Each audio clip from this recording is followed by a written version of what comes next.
How Agni gained her ability. What should real dragons be like? Greedy, evil, with huge claws and breathing fire. Everyone knows this, and Agni knew it too. Agni is a little dragon, and she will soon turn 8 years old. This meant that it was almost time for her to go out to the people and start scaring them. Yes, indeed, this is how the maturation of dragons begins. If you didn't know, the ability to scare people is valued among dragons almost as much as a bag of gold. There's even a saying, without fear, there is no gold. Moreover, every dragon has a magical power that manifests on their 8th birthday. Agni's friends had already celebrated this day, and they all received amazing abilities. Someone could triple in size simply by wishing it. Someone else could smell gold from many miles away. But what Agni envied the most was her friend whose flame smelled of cinnamon.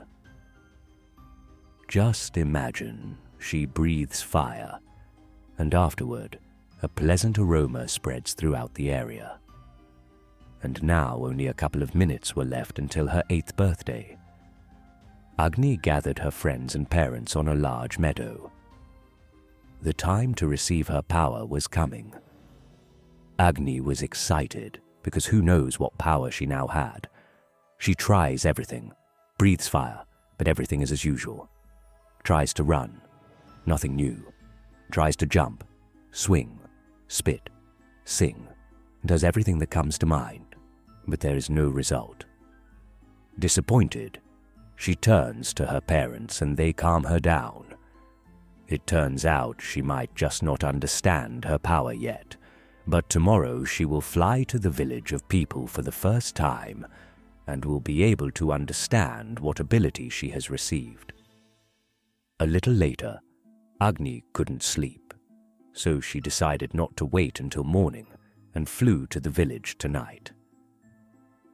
Maybe her ability was that she had become especially frightening to look at. From a distance in the village, she notices a couple of young people. Agni dives towards them, flying literally an inch away, but they seem not to see her. They sit as calmly as before, holding hands. Agni starts to circle around them. No reaction. She approaches and breathes fire upwards, but they also do not notice the fire. Absolutely nothing happens. Confused, Agni sees a sleepy old man and flies up to him, but he just walked past, mumbling something to himself in a half-sleep. And then it dawned on Agni. Her new ability was that people couldn't see her. And then she sadly flopped down.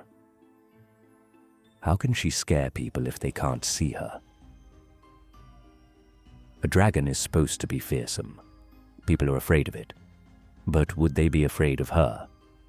Turns out, Agni is not much of a dragon, right? Tears were flowing from Agni's eyes. She cried, as only 8-year-old dragons can cry. Loudly, sobbingly, even the earth shook. But suddenly she felt someone put their hand on her back. It was a child. It seems he had just learned to walk. He looked at her without any fear, rather with surprise, and stretched out his pacifier to her. Agni automatically took the pacifier and watched as the child was picked up by his mother, who had lost him.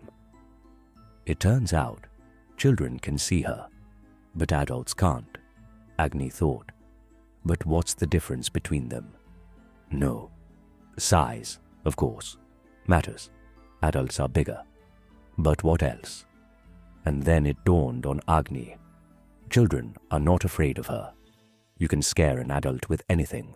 A high fence, a deep ravine, a dragon over the village, with all sorts of trifles.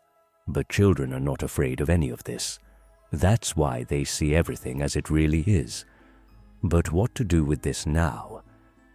And is it possible to learn to scare people who can't even see Agni? Agni pondered this question for the rest of the night, tossing and turning in her little bed.